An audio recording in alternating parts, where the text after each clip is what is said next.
welcome back to Cast Me to Hell with me, Seb. And me, Robbie. And we continue our must-see horror season with Eli Roth's Hostel. Or Quentin Tarantino presents Eli Roth's Hostel. Yes, Quentin Tarantino presents, directed by Eli Roth, Hostel. Yes, contains feet for Quentin Tarantino. Yes. Yeah, this is a throwback for me, you know. I remember watching this when it first came out. Pretty sure on like a dodgy CD, DVD. Yeah. If people, remember what DVDs are. I'm not back in the day when you used to be able to pop down to a car boot sale and you'd be able to buy like four for a tenner or something like that. Yeah. we used to give £3 to somebody in my year and he would get you whatever film you wanted on a little DVD. Be it a classic cinema or of the pornographic kind. he was your man. He would get you sorted. He would leave you to sort yourself. Yes, he would leave us to sort ourselves. He was our age. This was not an older man giving pornography to children. I realised I said he was your man. I was selling, old man selling you pornography and then diddling the kids. The good old days. Yeah, the good old days. Before things went woke. Yes. Before we get into it, I will give the spiel. Make sure to hit that subscribe button. Leave us a lovely review. It helps us to climb the podcast chart rankings. Helps more people, discover the show so they can hear me talk about an old man giving me pornography.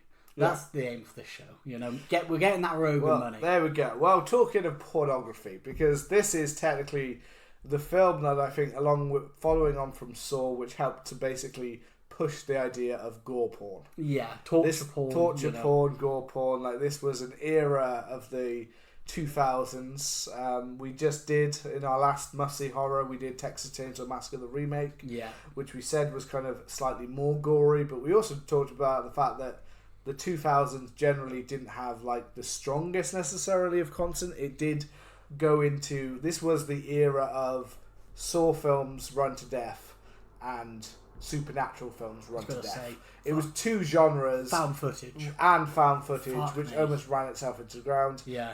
Whereas, fun little fact, Eli Roth originally wanted to make this as like a fake documentary film. Yeah, thank God he did. Yeah, and he was talked out of that by Mr. Quentin Tarantino. So, Quentin Tarantino, great filmmaker, absolute asshole, but from the sounds of it, but great filmmaker. So good choice there to make him do that. Like he also says in his old. If you do the old wiki, that it had that he talked him out of making any remakes. So he, like I said in the last episode, he was going to do Texas Chainsaw Massacre. He was also apparently offered The Fog, Last House on the Left. Basically, Platinum Dunes, Michael Bay were like, so what would you like to make? Get him. Make any of these. We've got all of the licenses for these films. You choose which one to make after Cabin Fever kind of hit off kind of thing. Cabin Fever, his directorial debut, which I haven't seen in a very long time, so I don't remember exactly what that was like. I remember watching it and really enjoying it. I watched one of the sequels and liked it, and then I think they did a remake, but I feel like it was literally like one of those shot for shot almost remakes. I thought he was involved. I feel like he was involved. I feel like maybe he did like an Evil Dead 2 where he was like, I'll go back and do that. Eli Roth is an odd one because he's put often in this kind of like loads of people know of him because I feel like his name was put out there quite a lot, but I think helped by people like Quentin Tarantino who put his name out there a lot. But generally, critically, he's not a very well received director. But he kind of burnt out quite quickly, like in the mid 2000s to early, and then a lot of people generally. So he's not necessarily. He's more of an.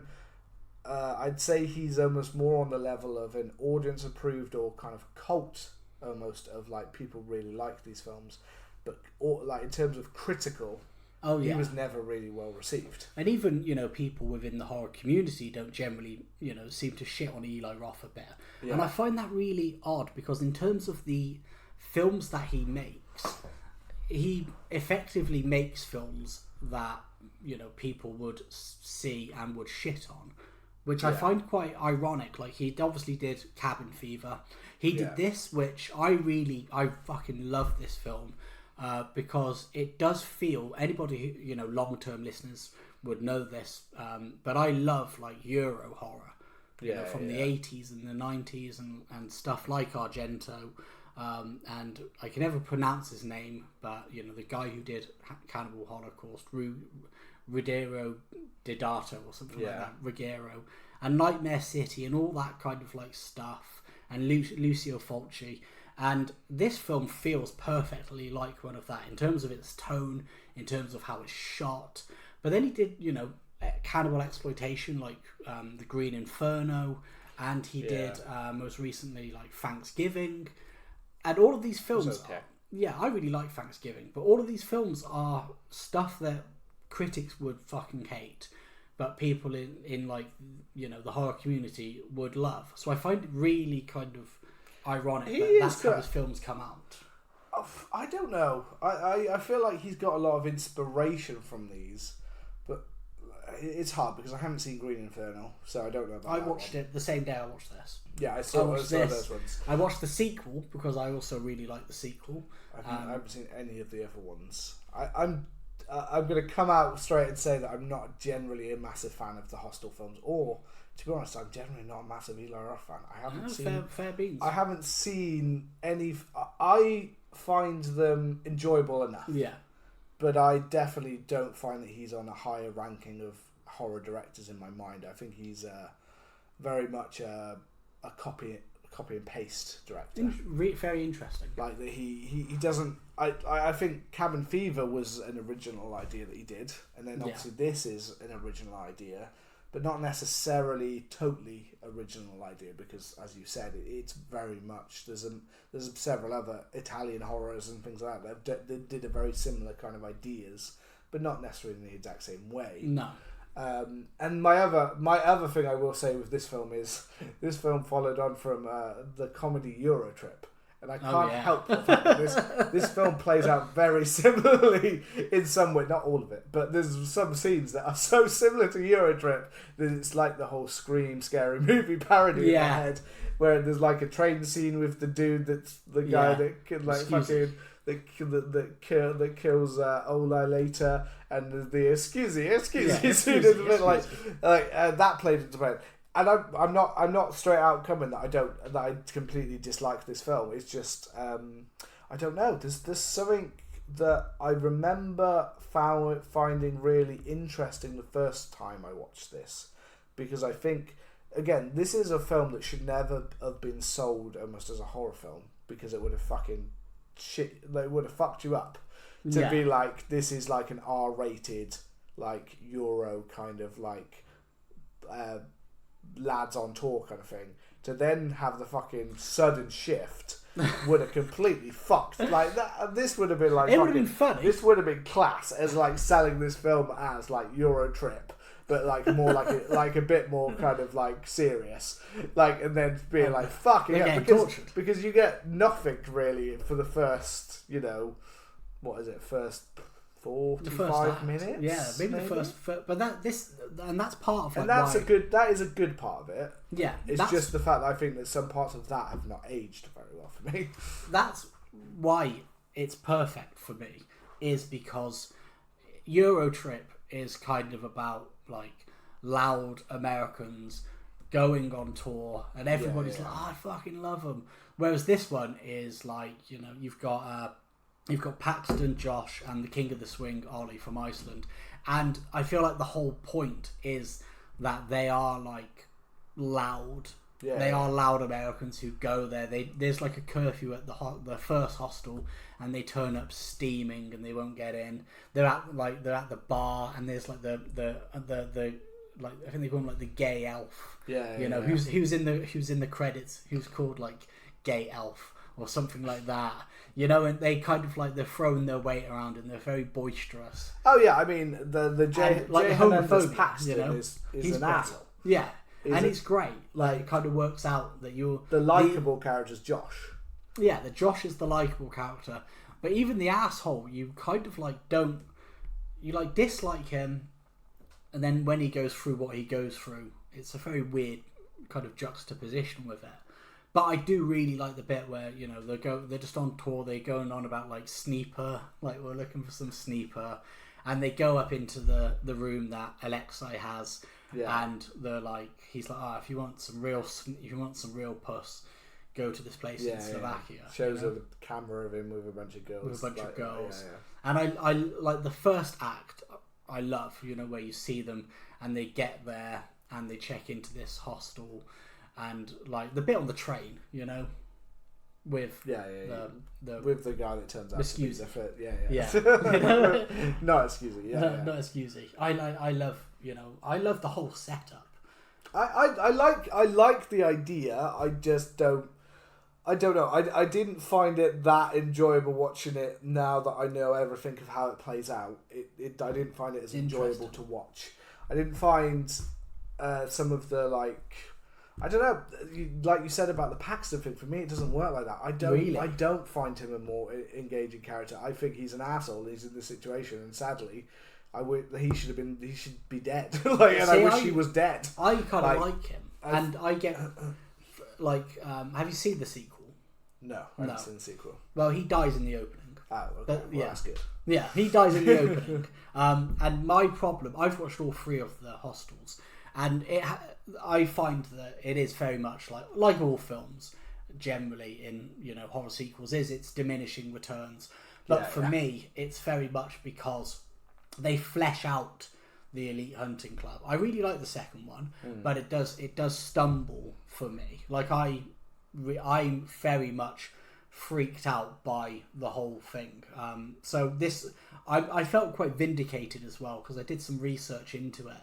And when I was back in the DVD, you know, pirate copy era, I got told, like this film is based on, like, you know, you can pay in Thailand, you can pay like $10,000 to kill someone because like there's so much poverty there that you can pay and you can just kill people.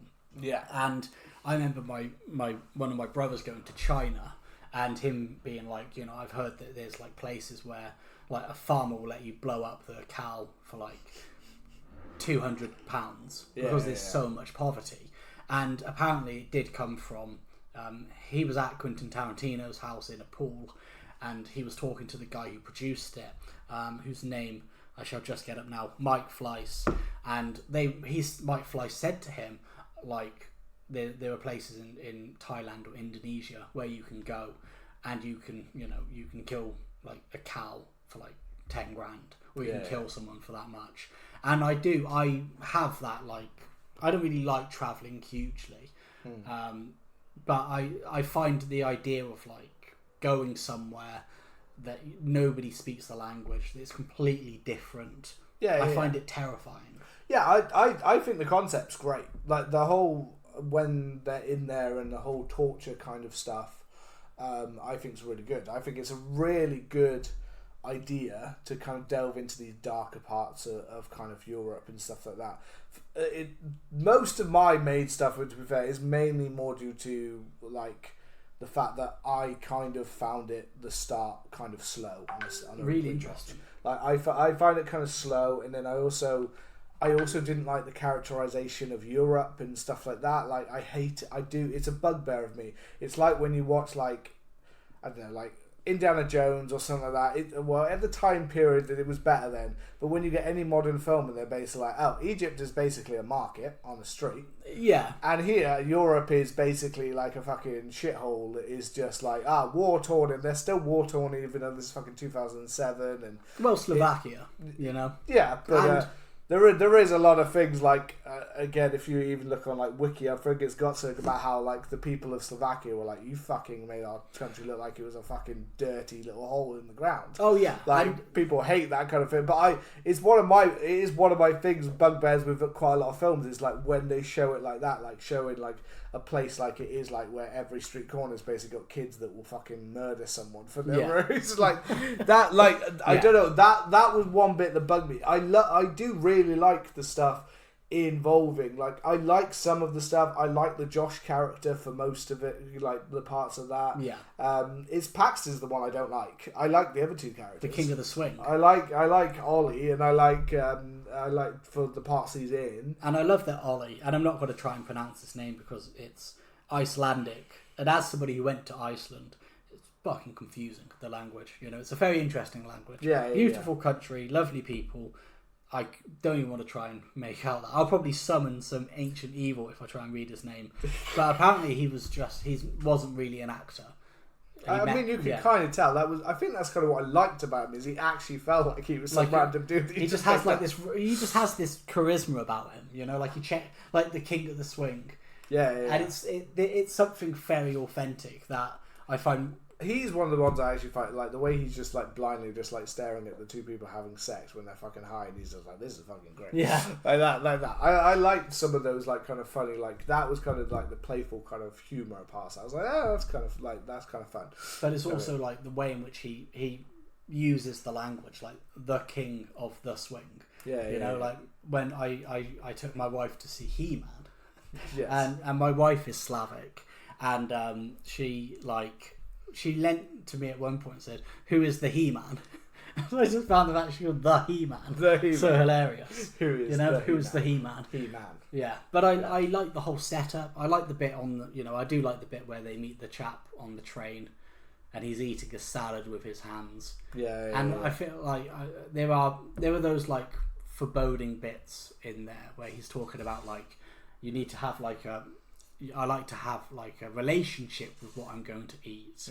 I feel more personal doing it. Yeah, the actor playing that dude was quite intense. I liked it. I liked his energy about it. Yeah, I like a lot of the stuff related to the actual like getting to the kind of the hostel part, like the actual when they're in it, and when we get to see the shit of what's actually going down in them. The concept of the idea is a very dark kind of fucked up idea. There's just elements that are built around the idea that I'm just not so keen on, like the build up to some of that stuff. The whole stuff with like and again, it's meant to play into the characters. So again, it's all about the characters of them being like the dumb Americans that are drawn in by the hot lasses and being like, I'm gonna get fucking, kind of like those kind of fits. I think that's sometimes one of those things with Eli Roth is I sometimes feel like he goes for the lowest, like I feel like this story could play out much more interestingly if it wasn't going for the lowest common denominator of the idea of the dumb American jocks kind of thing. I feel like there's more interesting to the concept if it's not always just who else would be drawn into this in a more interesting way. But I feel like Eli Roth is very much a dude who was like, I've lived this. Like, I've gone to Amsterdam. I've fucked these guys. Like, he's in a scene in the bar when they're like smoking weed, aren't they? Kind of thing. Like, I feel like he's gone for more of what he knows. Than like, I feel like he sometimes comes across like the persona of the dude's like, you were basically that dude. You're Paxton. You were Paxton. That's just you. Yeah. This is just you, isn't it? This is autobiographer. Apart from the part when you get lobbed parts off of you. Yeah, that didn't happen. Yeah. You did that to someone. I also like to link it to our previous film, the Texas Chainsaw Massacre remake, if you haven't watched it. So the woman who plays the hitchhiker in that goes on to play the main character in this sequel. I would recommend watching the sequel if you want to have like a different concept on the main story, because that one does have an interesting one. My problem with that is it fleshes out the world building a bit more. But another link, and I don't know whether you picked up on this, but the guy on the train is a little bit like the hitchhiker. You know? Oh yeah. Where they meet him on the way, he's kind of like this weird, eccentric character, which acts as a little bit of foreboding. Yeah. You know, I quite like that. I love when they get to the hostel. You know, where when they arrive and it is like in the middle of nowhere. You know, have you ever got to 7 Tunnel Junction? Have you ever been there? No, it's like this weird like train station. I think if you go into maybe like Bristol or Cardiff, it's like one of these stops that you have to change at, and it's in the fucking middle of nowhere. It's just a platform that has a road leading somewhere. I had to get off there once at like 11 at night and wait for like an hour and 45 minutes for a train, and I got off and some steaming guy got off, disappeared whistling, and I thought like you could just die down there. And there's nowhere around it. There's always places like we went. I remember once when we were in Rome and we did like a trip out of Rome, and we got off at the completely wrong fucking stop. Yeah. We were just like, when we realised, we've got on the wrong place, we're going the wrong way. So we're like, right, we're going to have to get off and go the other way. So we got off at just this place, and there was one little calf that looked like so run down, and then there was just nothing. Yeah. It was just a road, and it was just a fields, and it was just like, fucking hell. Like, if this, luckily for us, it was daytime, but if it was at the middle of the night, I think most people would be like, I'm not getting off this fucking train. Like, no way am I getting off next to this weird ass little fucking calf that's sat there, or this little abandoned house I can see in the distance. That is like Texas Chainsaw Massacre. Yeah. Well, that's it. One time I was at Seven Tunnel Junction, because it's so ingrained in my head. I haven't been there for like 6 years. And one time, of the 3 or 4 times I've been unfortunate enough to go there, I got off, and a woman got off as well. And it's so pitch black that we just sat next to each other, didn't speak at all, and we were like, we're both. She would rather be with some strange man than whatever creatures are in the darkness in the middle of Wales. I'll stay near you. I'll stay near this weird man. Yes. But I love, I really like the set. I could take him. Probably. I could take this guy. I can't take whatever's hiding in those bushes. Yeah, I can't take whatever evil's out there. Yeah. But yeah, and then I like the whole, I like the whole setup when they get to the hostel, and it kind of does have this weird bit where they go into the room that they're staying at, and they see the 2 fucking banging women, and they come out and they're like, oh, come and join us in the sauna, and they're like, oh yeah. This is fucking class, I'm gonna be shagging, See, those are the bits that make me just think of something that's like so hypothetical, so over the top, like something like Eurotrip. Those are the bits that really it's like, in one way I can enjoy them, but it also takes me right out of the idea of a horror film kind of thing. It kind of takes me out of the moment, like being like that. It's like, I don't know. I just look at it and go, like, a logical person here would be like, yeah, this is fucking weird, isn't it? Like, no, they would not. I'm in the middle of fucking nowhere, and there's 2 fucking lasses who are that interested in you. They would not. They would not. I've known some people who are absolute fucking horn dogs. I'm not saying. I know there are people like that. I just I just wasn't a massive fan of that whole characterization part of it. It felt too much like one of those, like, again, 2000s, like American Pie, Eurotrip, kind of like horn dog comedies kind of thing. And I guess that's the point of subversion, is let's go from that to go from that for that. But like, again, like, it's like that. But the difference in my head was like, I enjoyed the ones that were a parody or an actual teen one more than I enjoyed these characters on this journey kind of thing, which is what throws me off. It was like, I'm not enjoying most of this part. I just want you to get to the point now, like, where we're going. Who else is going to be involved in this? You've got these ladies who are obviously involved, half the people here, because this is this hole in the middle of nowhere. There, the hostel. This is the hostel that we've talked about. I think I like it. I think it works. And then, we get like the scene where they're in the spa, and Ollie's like, he's drawn the eyes on his ass. Yeah. Like, it's all that kind of like stupid stuff that you do. Like, when we were on DW's Stag Do, we were doing like, and that was we went to Krakow, and as soon as we went out in the main square, I don't know how you made out of that one alive. Yeah, I nearly didn't. I almost nearly didn't. Somebody offered me fucking heroin and crack, and I was like, I think I'm alright, mate. I was like, yes, please, whilst I'm here. Make me a cocktail, I'll have it. Yeah, make me a cocktail, and I'll have it. But we were, we were up to no good on that. We were doing fucking wild stuff. One of the guys on there went and just shagged this woman, and then he said like he saw like pictures of her boyfriend at the place, and he came back to the hostel we were staying at 6 a.m, like just drained, so I like, it's kind of, it works for me, this kind of like laddie loudness, and also having like no situational awareness of I'm in this, like, I've arrived and it looks a bit dodgy and it is a bit weird, Yeah.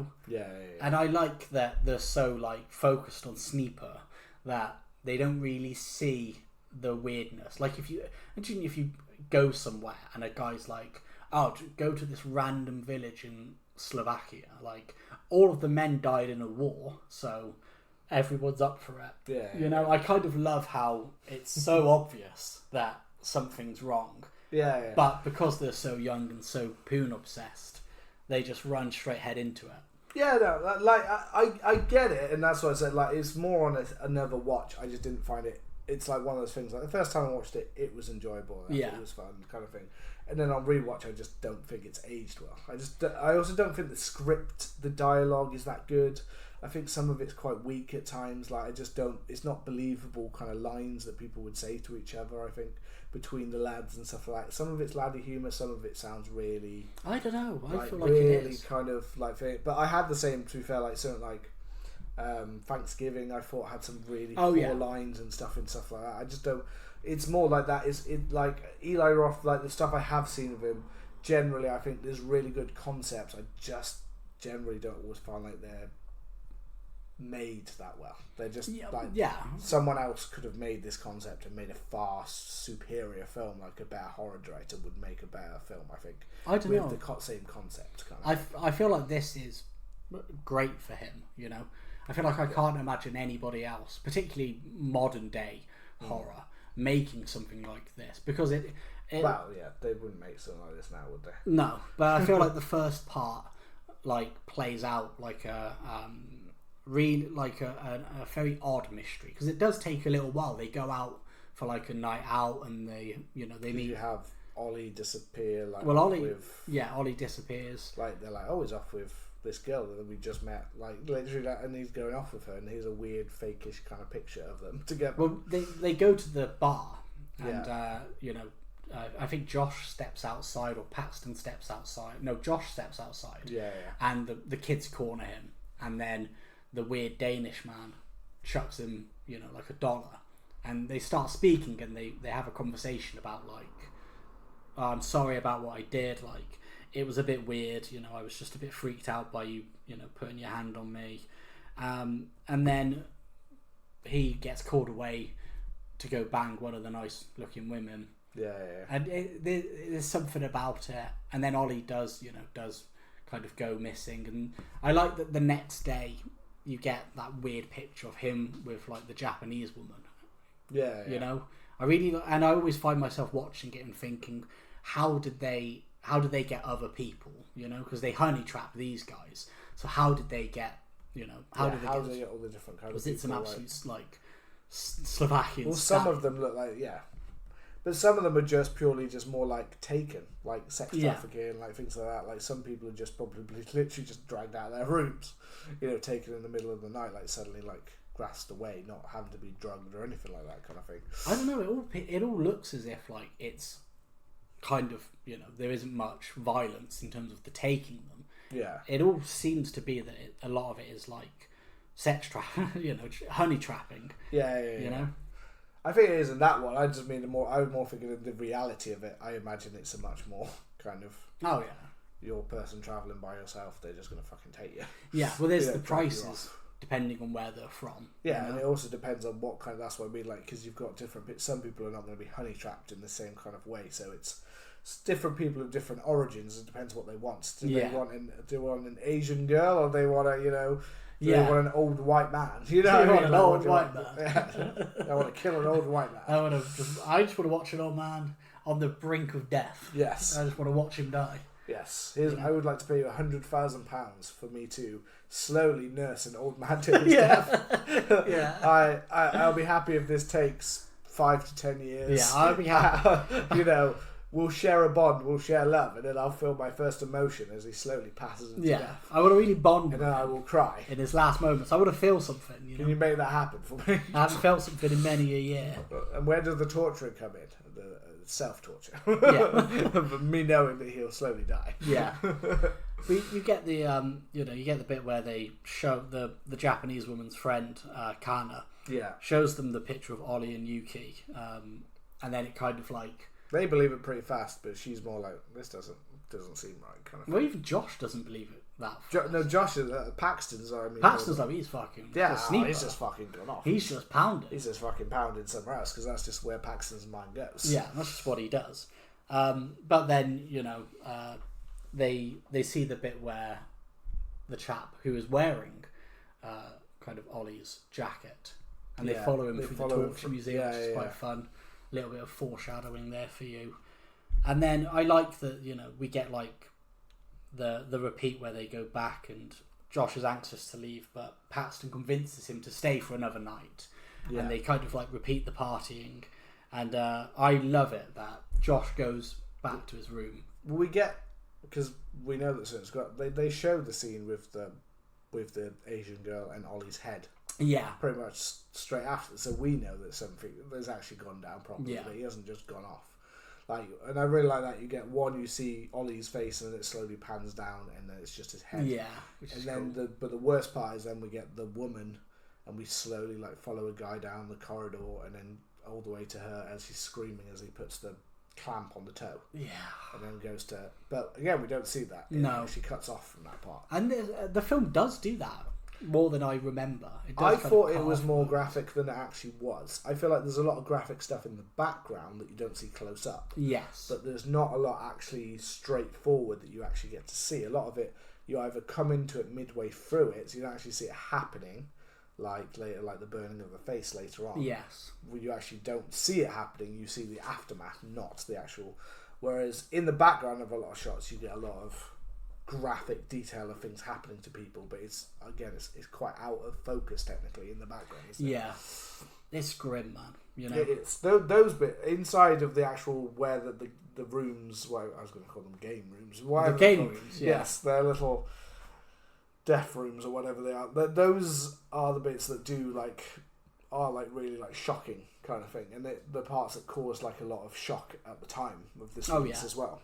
Like I remember that, like we said at the start, this and Saw really were the kind of precursors for the whole torture porn wave, and I think both. But there were already a couple of Saws into it by this point. So Saw had gone from the first one being quite because I think comparing films about torture and stuff like that. But I think for me, the first Saw was only a few choices away from being 7 in terms of being a great thriller, kind of an actual really well made film.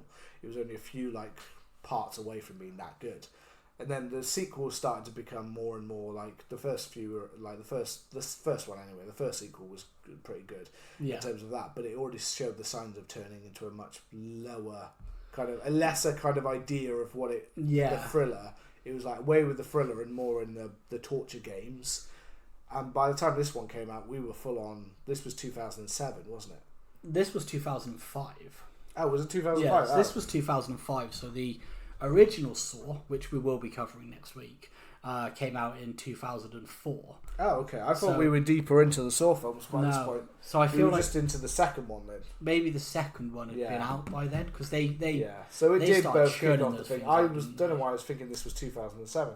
I was thinking it was already on 3 or 4 by that point. I was that's why they were deep into that. But this did help with that whole. The films did lead to that kind of idea of this is really just dirty kind of.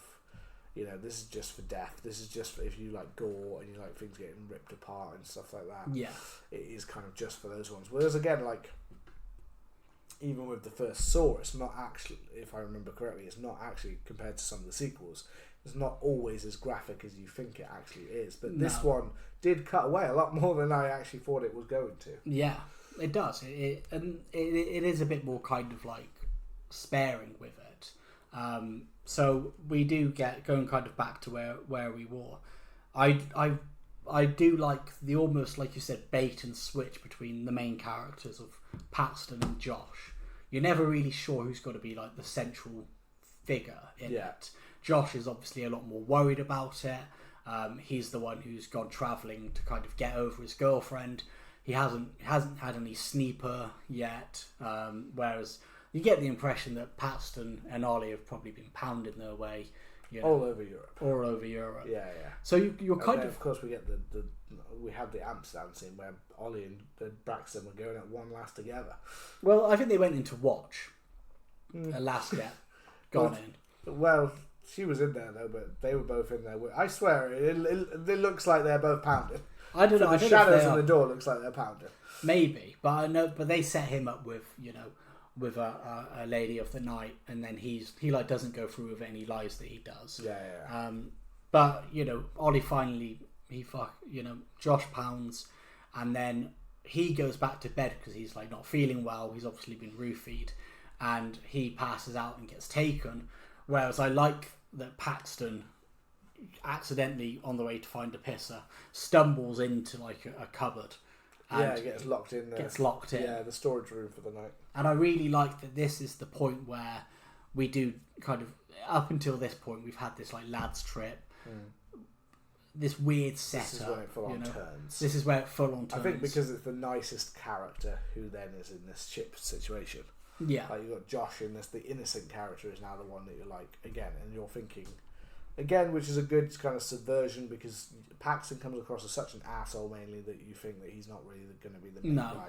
Josh is very much, I'd say, sold a bit more as the main guy. Like your final guy. Your final boy. And I always remember Josh's part and what happens to him. And you're right, he is like, he's a bit wet, but he's quite a likeable character.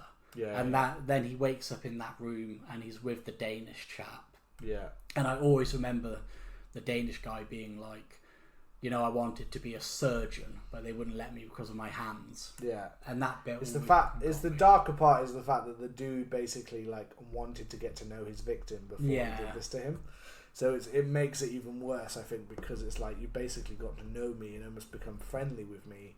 Yeah. So that you could get more of a thrill out of this shit kind of thing. And Josh had like as he goes at him, what is he going at him with? He's a drill. Oh yeah, but he start. Oh yeah, it is the drill. Yeah, sorry, different one.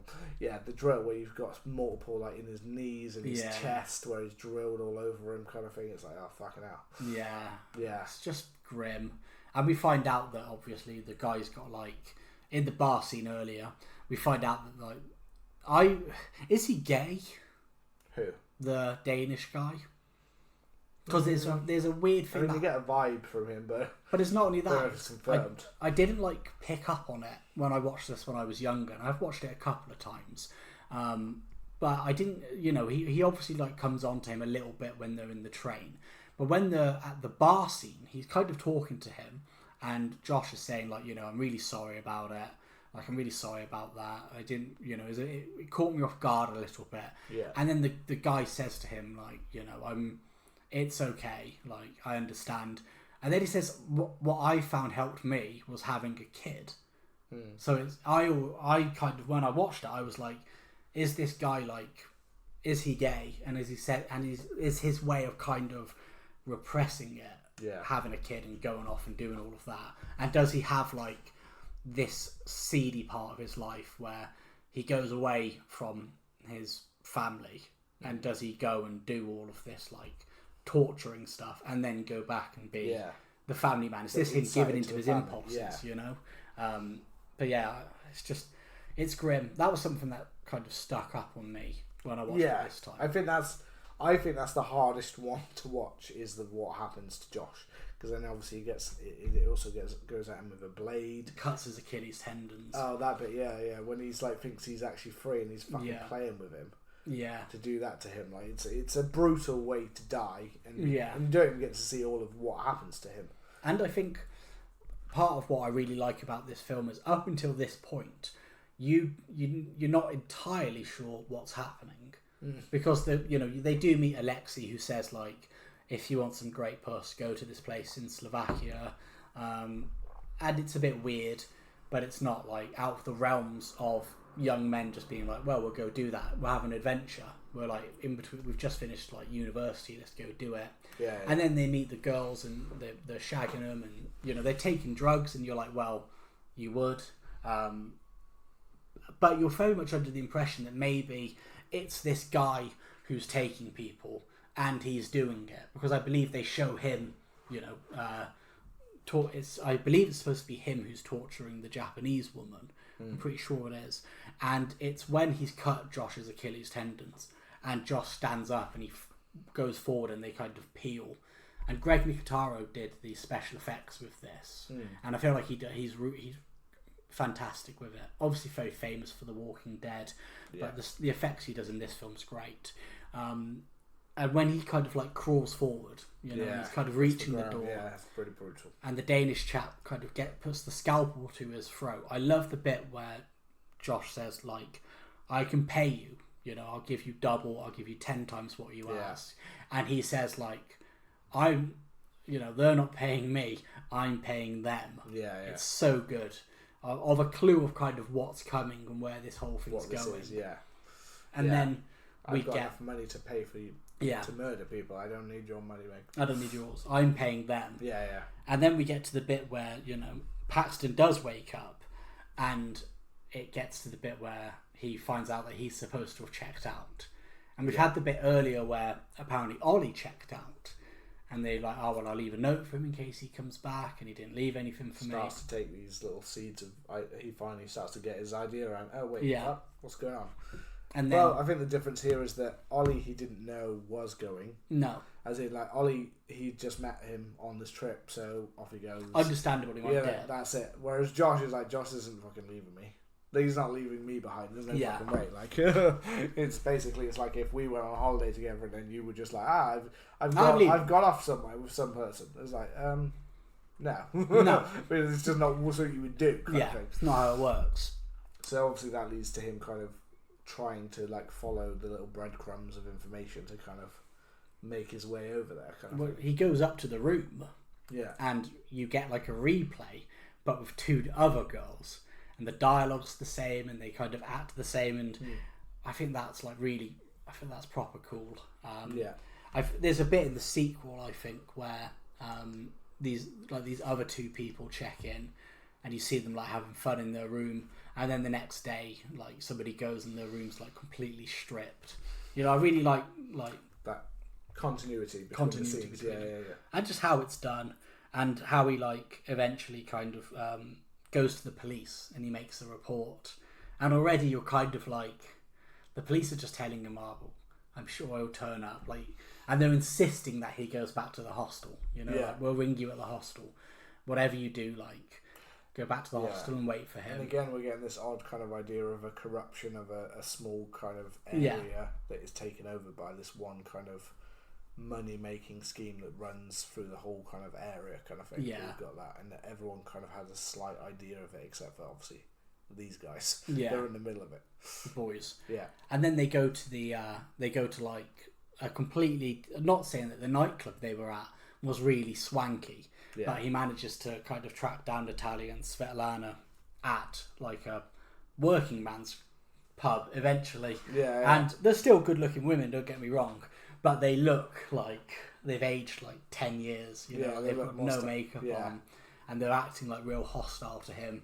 And then they like start talking about the art show that they've taken, you know, they've taken Ollie to the art show. And this is one thing that I would have preferred about in the film, because Paxton ends up shagging Svetlana, but Josh ends up with Natalia.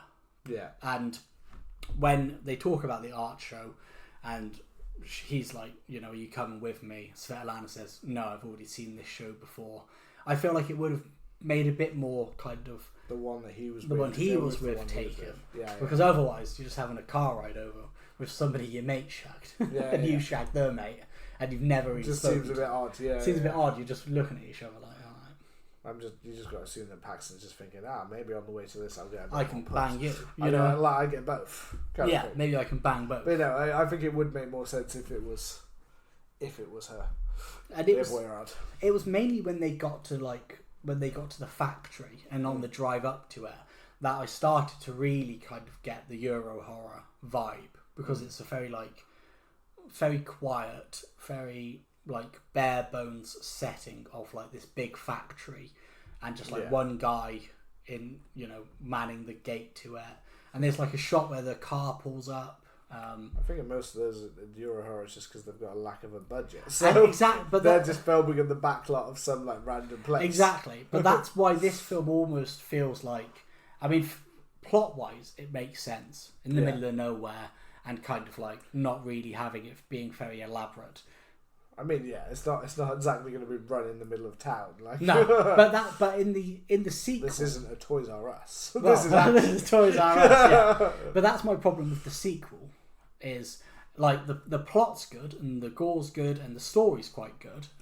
Isn't one of them like Vegas or something? That's the third one. Yeah. And by then it's very that was directed, and you can tell. Whereas Eli Roth did the sequel, but in the second one, like there's more. It's bigger. Like the security is like, and it kind of does make sense with Paxton escaping, but like in terms of like the vibe, like the area is just bigger.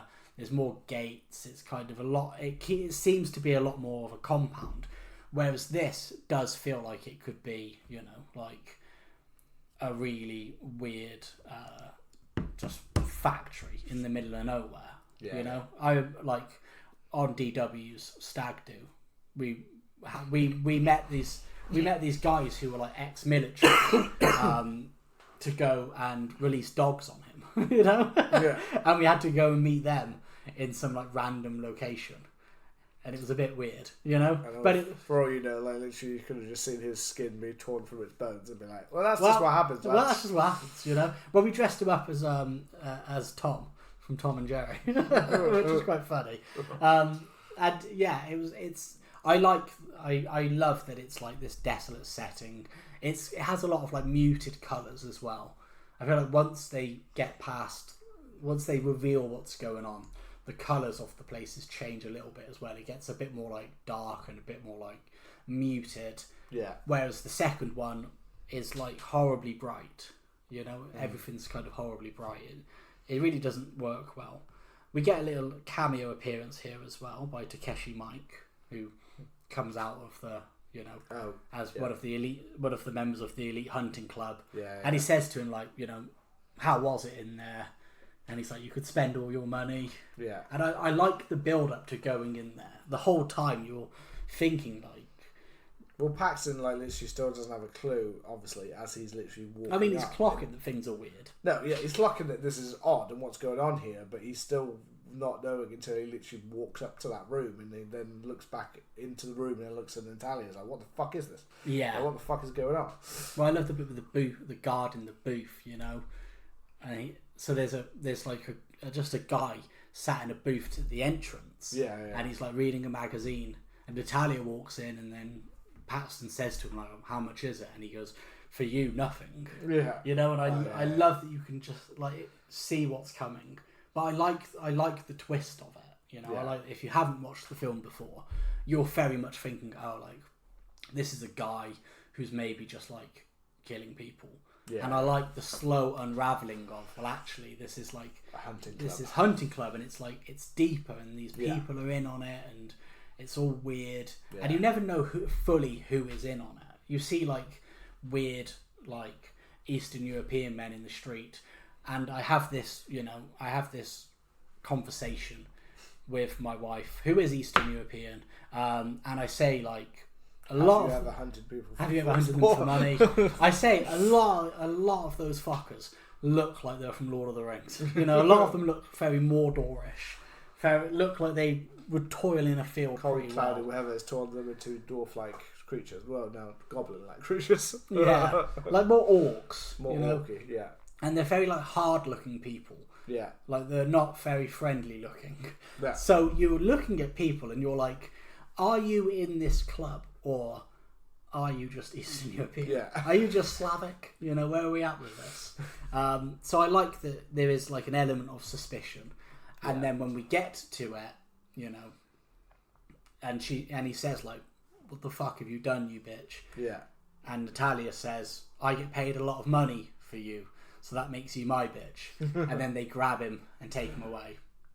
That is good, and then he gets into the room, obviously, with the quite nervous kind of guy who's obviously doing this for the first time, which is kind of Paxton's out for being able to somewhat get away with it, because he has the little hook thing that he kind of, the three-pronged little hook thing that he kind of stabs into him a couple of times to kind of get that effect. But, I mean, it works as a good device so that he can kind of try to find out what's actually going on. Like we need him to not just be killed at this point, otherwise it's just the end of the film.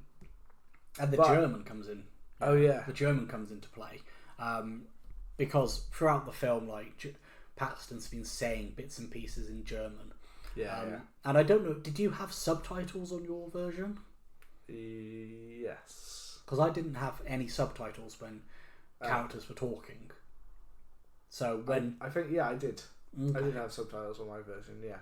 Because I didn't pick up anything of what Paxton was saying, so I had to Google it after, or like whilst it was happening. But I liked that. I mean, this is just me being a fool, maybe. But I liked not having subtitles because it made it, not really unsure of what the context. It definitely did have them. I do not recall what he said to them, apart from I thought he was just asking normal kind of inane kind of questions about like, what's going on here? What are you doing? Like, he says, he says along the lines of like, you don't like whatever you're doing, you don't have to do this. Yeah. But if you do kill me, like, I'm going to stay with you for the rest of your life. And whenever you sleep, you're going to dream about me. Yeah. So then the guy is like, you know what, I didn't pay all this money to hear him talk to me. Yeah. And he ball gags him. Yeah. And then he gets the chainsaw. And it's great. It's so visceral. His fingers come like when he's scaring him, isn't it? Yeah. And then he vomits. And then he starts to choke on the vomit, which is again to get the so ball horrible. gag out. And, yeah. Slips on the chainsaw. Slices somebody else fingers. Slicing the leg on the chainsaw. Yeah. Going back to Texas Chainsaw Massacre. He takes the ball gag off and then he's still continuing to and obviously screaming because his fingers are now lopped off. What did he lose? His little finger and his pinky and his ring finger. I think. Enough that he could sliver out. Yeah. You know? And that gives him a slight chance to escape. Yeah. Yeah. Just trying to think to onto those. But this is kind of obviously when we get the kind of long escape. Yes. Kind of where he manages to get around that dude, and then wears his uniform for a bit while he's like sneaking through. He kind of does multiple costume changes. Yeah, I like the escape. I kind of really like the bit where he goes into a room and there's a whole bunch of other bodies in there and like passports and wallets and stuff. Sees Josh. Well, he hides, doesn't he? He hides with these corpses, and then the disposer comes out and kind of takes the bodies away on like this big tray. He's chopped. They've been chopped up. Kind of thing, and that's when he sees burns Josh. them in the incinerator. Yeah, that's when he sees Josh. With his intestines are like cut open as well. And this part is like also where I feel like the sequels do fall down because they try and do a lot more of like the world building. So they introduce like the area feels bigger. You see a lot more like happening. There are some really good moments, but it feels like they tell too much about it. Yeah. And then by the time you watch the third one, like there's like an audience and like people can like bid and vote on what they want to have done to them. Too big and too unrealistic. How would you get around this kind of thing? Yeah, like the original worked because it was like it was seedy, like hidden and quite niche, very niche, specific groups. Yeah. Like that, yeah. And the sequel does make sense given that like Paxton escapes, so they up the security and they do stuff like that. But part of it also feels like it gets too big.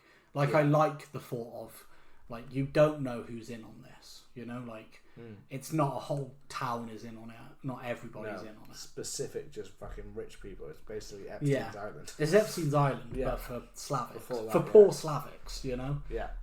There you go. Eli Roth was on that list. Yeah, we were ahead of it. He was trying to warn us, He's trying to tell us about what's going on. But yeah, the bit where he gets into the locker room and he finds the card for the elite hunting club. And then who is the actor that he bumps into? Dude that's in Suits. I've never watched Suits, but I know that he's like a known actor for Suits. Yeah, I can never remember his name. Rick Hoffman. And he's basically talking to Moll about this, and you get the idea that this is like basically like your rich Wall Street American asshole. Yeah. Basically, character playing it from another angle of the American asshole. Yes. And getting that kind of idea of, or American or Canadian or whatever he is, but and getting that idea of him that he's just doing this because it just sounded like a bit of fun, like it's jet skiing. Yeah. Or like it's like some like when you're abroad, when in Rome, you slaughter someone to death. Yeah. It's a bit like that he gets that when he's having that conversation, and he starts asking him, because obviously he thinks he's one of the club. He starts asking him about like, how would you do it? What's the best way to do it? Should I just grab my gun and just fucking shoot him in the head? Should I take my time, kind of thing, like just like that. I mean, in my head I'm going, well, I'm being frugal, so I'm going to torture them slowly. Make it last, I paid fuck knows 100 grand to do this. Yeah, I'm going to take my time. I'm going to take you piece by piece, and I'm going to enjoy this time. You know?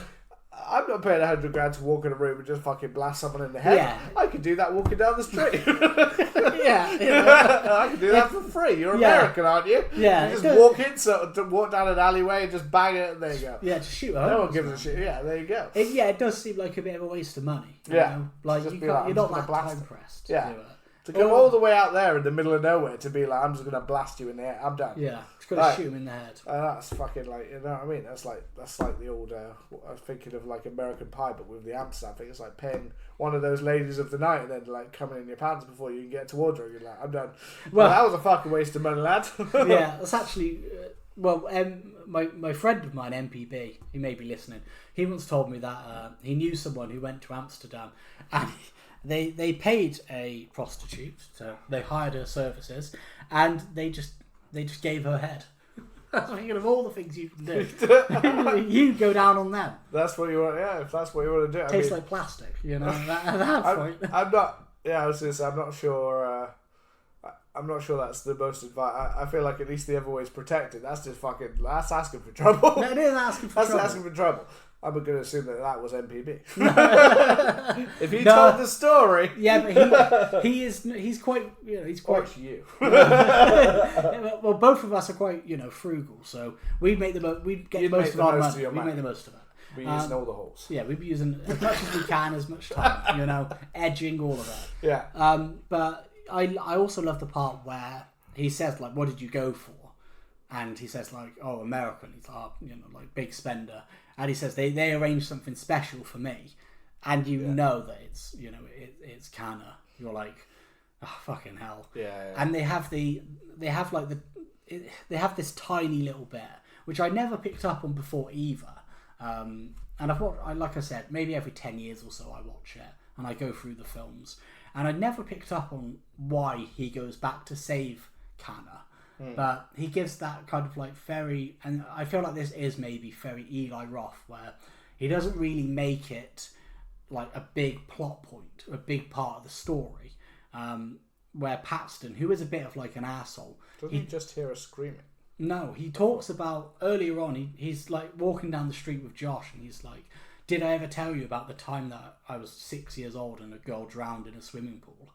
And I got the lifeguard, but she was with her boyfriend, and she looked, but she couldn't see anything.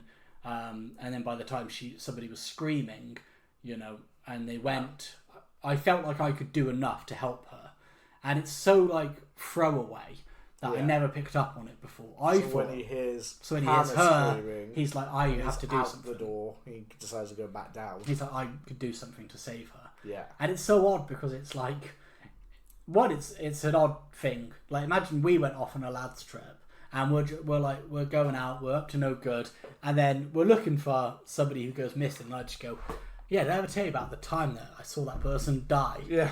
And I could have done more, and then I just never talk about it. And I'm just like, but now we need to get you to have sex.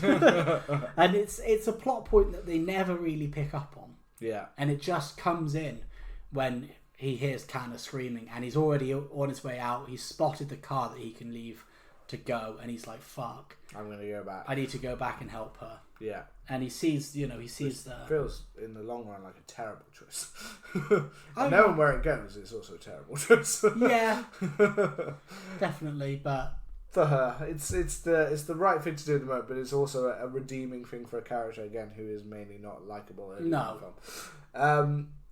when he walks into that room and he's literally blowtorching her face, which again you don't actually see. No, but it is from the back, but you can hear the screaming and a kind of a searing sound. Yeah.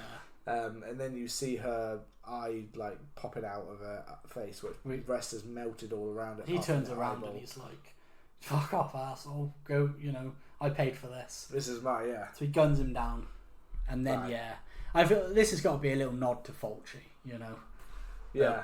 I found it so weird, the fact that he cuts the eye off. Though I know it's just hanging there, dangling, but I just found it so odd that let's take the time to just quickly snip the eye off, kind of thing. Like even there, like where it's like it's still dangling out.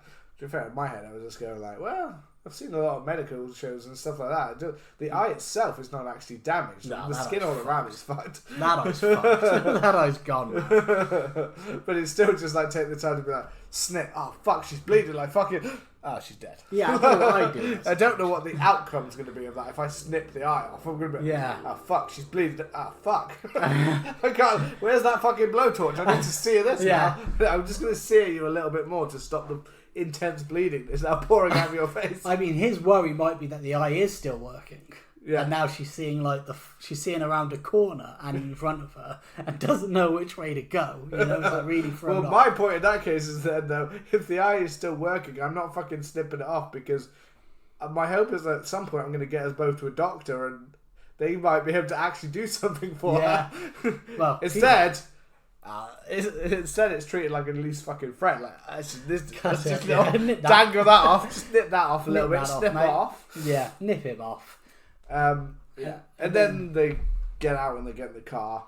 I do not like this bit 100%. It's far too coincidental. I do not like the fact that I don't mind the chase and through the streets and stuff like that. They're being chased by the European guys and they get to the bit and he's stuck by the van and they're like, oh fuck's sake, how do we get past this? And then just by chance, who are the three characters that are all standing behind the van to one reveal, oh, Alex was involved in it, no fucking We shit. knew he was involved. But that's my point. It's far too I don't like spoon fed to the audience, the fact that he had to be stood right there. So the audience, oh shit, he was involved. Like you didn't fucking know. Oh my god, it was him. I'm sorry, if you can't work out that he was the guy that told them about these women and showed a picture with these women was involved, then fuck me. But I just don't like the fact that it's all three of them stood there perfectly for him to go and drive over them. I like those two. It makes sense. They're always together. To be there, but the fact that Alex is there as well, I think his name was Alex. Yeah, Alex. Alexi, sorry, was there. Like, it's just one too much to be like, oh, here are all of my plot holes, let's just fucking kill him in one go. But I also, I don't think they're threads, not plot holes, loose threads is what I mean. But I like them being there. That feels very natural because they're part of this village. Yeah, but the fact that they stood directly behind the van that moves when he's in the car is very coincidental. Yeah, but I can forgive those two because I kind of feel like you want them to get their comeuppance. You do want them to get their comeuppance, but I feel like they're not getting their comeuppance. The most egregious is to me because he steps out of something and is revealed to be there. Yeah, and then that feels like too egregious. Them being in the street, like you could kind of be like maybe have them walk out of the bar. I think it could have been done better. It could have been done better because I think the whole reveal the van's finally fucking and here they are all three lined up perfectly for me to in the exact bit of roads that I can only drive on anyway. I'm gonna fucking if they were just walking down the street as in like on the sidewalk and they were walking down the street and he suddenly and then swerves and fucking splats them. I think then I'd be like, okay, I can deal with that. It's just the coincidental of all of this like popping out like that. And then obviously after this bit, he then gets where he runs in with the kids. Yeah. And then we get this whole fucking like. To be fair, I didn't even think of the kids as being this masochist. It's kind of like the level that they fucking go to is so. That's very Eli Roth. So fucking over the top. Yeah, just like probably the brutalist actual death. Like the brutalist deaths we actually fully get to see are these two henchmen that get fucking their skulls fucking crushed in by a huge rock and then like crushing down on them. And it's brutal and the kids fucking like it's almost like they're about to start fucking eating them. Or for a bag of bubblegum. Yeah, exactly, for a bag of fucking bubblegum. You know? Which is quite funny. I haven't got a problem with that bit because I think it's kind of funny how over the top it is. Yeah, it is funny. And then you've got the bit with the police where it's kind of revealed that they're in on it. Yeah, so he legs it off down to. Luckily, on the other side of that field is a train station. Yeah, they're close there anyway. Yeah. And then Kana is like, well, again, I've had enough of this. It's all a little bit like. It's just the only thing is it is all a little bit like there is a lot of plot armor here between like he's lucky that he gets into the room with a specific dude that's like almost like scared to do it to then get to the fact that he gets there, the fact that he's able to actually get in and back in to get Kana, and it's the same dude that he specifically kind of said like I do think all of that bit is very like. I feel like they would have been a lot more on this shit and like they would have fucked it. Like I know you can say anything, but there's just for me there's one too many kind of obviously coincidental moments that are followed by he just again happens to run into those exact same kids down the exact same alley. Then they get stopped by the police, but they're luckily close enough that the police wouldn't be able to just go and grab them in the field. Because that would be the police's first thought. It's like, well, they're fucking run off. We're going to get them bastards in the field. Yeah. And it just so happens they're close enough to be to a train station. Like, that is a lot, I feel, in a very short amount of time that you're going to, like, suspend your disbelief of how someone can get away with all of that stuff in such a short period of time. I think I'm alright with it. You know, like, the bit in the factory, I think, makes sense. Because it's shown that there's very limited security. And he does kill one security. There's a shit ton of them outside because there's a shot of them all sat girls outside. It's like fucking hell, there's loads of them. But if we know one thing about Eastern Europeans, it's that they love squatting and just sitting, you know, and being around. They just love hanging around. I feel like that's okay. Don't use your stereotypes to talk out of this. They do. They love squatting. You know, like they just have the ability to do it. They love squatting. And wearing tracksuits. I'm going to tell your wife that next time. Anna can squat. What are you doing squatting there all the time? Yeah, they could just squat. and about the tracksuit, Anna's family have brought me 2 pairs of tracksuits. And I won't wear them because I don't like wearing tracksuits. But Anna has like 6 pairs of tracksuits. Eastern Europeans fucking love it. I'm going to see you in 10 years. You're going to be full on like Versace tracksuit. You will. I'll be in the most horrendous tracksuit. Yeah. And I'll be squatting. It'll be fucking hell. And I'll be drinking like 9% beer. I'll just drown you in the pool. Yeah, you have to run me over. Like you don't know what you've changed into. Yeah, you've become the thing. To die now. You've become the thing you swore to destroy. You know. But I'm fine with it. I think. You know? The bit that I find weird is that when he's on the train. And he bumps into the Austrian man, you know? Oh, yeah. And he's Austrian. I've been calling him Danish. No, he is Dutch. You said Dutch, yeah. Well, I've been calling him Danish, and then I said... I'm not sure if you've done... I thought... Austrian, Dutch, Danish, Swede. I feel like you might have changed multiple times for this episode. I'm not going to lie. Rule Britannia. And I just went along with it anyway. Like, yeah, that guy. I know which one you mean. He's one of those. He's one of those. He's got an accent.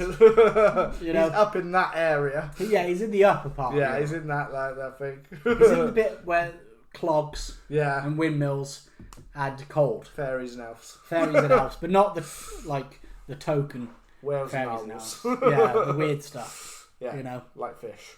Yeah, the Fishman and the Norse stuff. Yeah, all that stuff. Kids have a good education. Yeah, kids have good education, great healthcare. Yeah, you know. All free. Yeah, they live way longer than us. They live longer than us. They're better than us. they pay higher taxes, but they get paid more. So they've got plenty of money to go kill people in other parts of Europe. Yeah, but they don't have a Wetherspoons. You know, you have to get a license for beer. You have to go to a special shop to buy it. Yes. You know? But anyway, again, your pointed me further into my trail of the coincidentalness of all of these situations that just have perfectly aligned for this plot to come in its third act to finally achieve its third act to reach that train station and have that dude telling the same story. Yes. But and here's the reason why I'm fine with it is because it's not pretending to be high art. You know, I think it's I love it. I think it's a great film. But I feel like Eli Roth is very much aware that his films are like the kind of thing that you would watch at like 11 o'clock at night. Yeah. You know, like you said with this one, let's go for Eurotrash. Yeah, it's like going for a bit of like a Eurotrash vibe in the way it's shot. Green Inferno has moments in it where you're like, Well, that wouldn't happen at all. That's like not realistic. Yeah. And I was looking at the Letterboxd reviews, and there's like a He's particular. like a grindhouse director. He's a grindhouse director. Which is what Thanksgiving technically. Weirdly, Thanksgiving ended up in the final product ended up being the least grindhousey of many of the films I've seen of his. Yeah. Which is really odd because that's the one that was based on a trailer for a grindhouse cinema film. So that's weird. But even that feels very much like a slasher that's not. It's not like a prestige slasher. You know? It feels more in line with something like Chopping Mall than it does with something like Halloween. You know, it's kind of a bit more fun. So I feel like that's why I'm able to be like, you know what, it's a coincidence, but it wraps things up and it gives him a chance to get revenge on, for Josh. So I feel like the coincidences I'm okay with. Whereas a film, we're doing Saw next week, and the first Saw had that good, cool, clever twist, but it feels like the more that Saw went on, they were being like, well, we're clever. Yeah. We are clever in what we are clever for this plot point that we've now made up and retconned in this film. We're clever. We're clever. Yeah. It was like, but that wasn't established in the previous film, so you can't now pretend that is an interesting plot twist. So it's like, well, no, because you've just retconned the previous film to make this work. Or it's that shit that's like, oh god. Yeah, Yeah. So there are coincidences. I get that. I still feel it's kind of lazy or like screenwriting to get to that many points and not be like, is this a little bit too like obviously predictable that all of these things fall into light at the same time? Yeah, a little bit. Well, a couple of them, yes, but it is a lot. I think in the third act here. Well, I guess this actually kind of brings us nicely because the film does end well, don't forget about it. The jumping in front of the train is a pretty class little twist at the end there. Yeah. Her looking at her reflection, seeing how fucked up she is and all the shit that's just happened to her and throwing herself in front of the train. I remember that being a specifically shocking scene. It was talked about as a specifically shocking ending kind of thing. To have him go through all that to then just be like fucking her just literally blitzing herself on the front of a car. Yeah. Train. And underneath you even get to follow her under the train tracks. So you do actually see part of that one. Pretty grim. Yes. So you are leading us to the key question: is it a must-see horror? Well, he follows the Danish man, the Dutch man. He follows the chap, and then he follows him into. I feel like it's Austria. It's what Wikipedia says. He follows him into Austria, and then he follows him into a toilet. You've worked through all of that part of Europe. Like Paxton, like the boys. I went through all of Europe, and then found where they were. Yeah. I like where he goes into the bathroom, he puts the closed sign, and then he drops the elite hunting, club card under. And when he goes to pick it up, he cuts his fingers and then drowns him. I think it's a cool ending. I will start this time because I very much do feel like it's a must-see horror. Eli Roth is one of those directors where when he does stuff that isn't really horror, I think he did like the Borderlands film, which I didn't watch, but it looked insufferable, to be completely honest. It was okay. Yeah, I thought it was better than the trash it was, but then I've never played the game, so it was fine. But it felt very much. It was like a Guardians of the Galaxy rip-off, basically. Yeah. It was like the Temu version of that, and that's what I mean. Like I feel like he did like a dark fantasy comedy with Jack Black as well, and I'm not sure like some of the other stuff he's done, but when he does horror, the horror films that I've seen of his. And I've seen. I think I might have seen all of them. I saw Cabin Fever very many years ago. I've watched Hostel 1 and 2 a few times, and I really like both of them. I watched Green Inferno after watching Hostel 2. I liked it. It's fun. It does what it says on the tin. Yeah, again, not a perfect film, and I really like Thanksgiving. So I feel like for me, Eli Roth ticks a lot of the boxes that I like in a horror filmmaker. I feel like he understands his limitations. I don't think he tries to be overly smart with his films. The Green Inferno was maybe the only film that I feel like there was a message in there that he tried to. When he does that stuff, I don't think it's particularly great, but when he focuses on like the mystery and the gore, and making these films that have like a throwback spirit to them, I feel like it's more in his ballpark. So I'm because of the just the how it did kind of really kickstart a lot of the torture porn stuff, which was a big error. Not a kind of a lot of films that I'm big on, but I think it did have a good cultural impact. And I feel like this is must-see horror. And now we deliver the verdict to you. To me. So, I agree with some of the stuff you say about Elora. I didn't say that I don't think that they are necessarily enjoyable films. I think that it's one of those things between an enjoyable horror that's kind of a throwaway horror.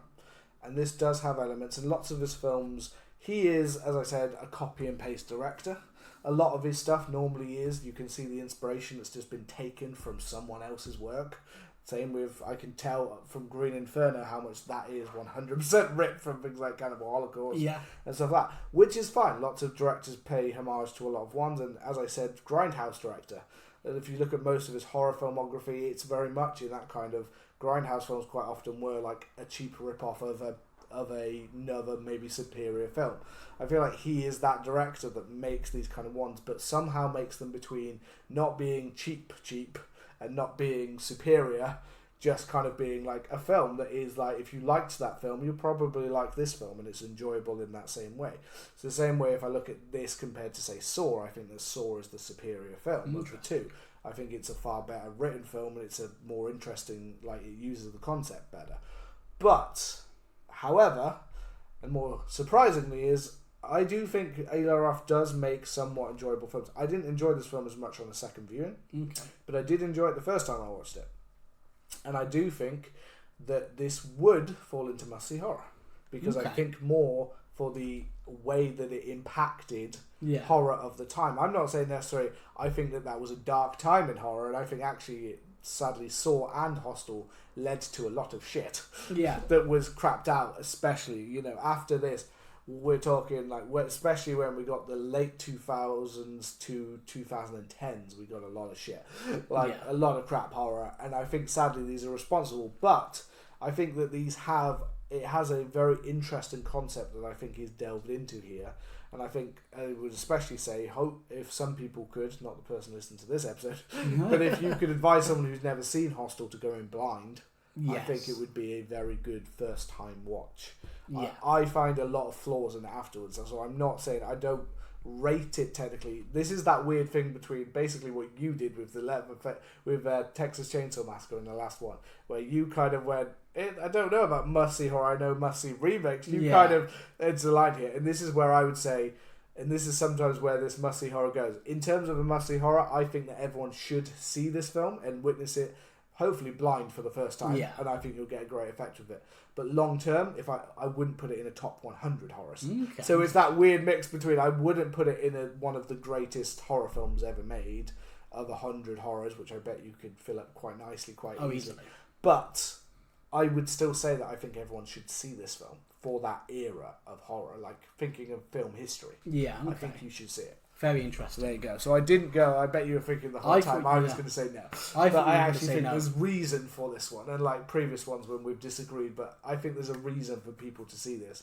Whereas some of the ones we've done in the past, when I'd be like, no, it's been like, I don't think anyone needs to have seen this. Whereas I think people should see this idea and concept. Even if it saves you from some hoes in Slovakia or something. Or shag 'em and run. That's the best thing. That's the best thing. Just don't drink anything. Or don't drink anything. Nothing. No, don't consume anything. Just shag 'em. Just go for shagging, mate. That's it. Well, come and let us know your thoughts on Hostel, and if you think it's must-see horror, you can find us on Twitter and Instagram at CMTH Podcast. Be sure to let us know your thoughts. Make sure you hit that subscribe button and leave us a lovely review. It's greatly appreciated, and it really does help the show grow. And as always, play us out, fellas.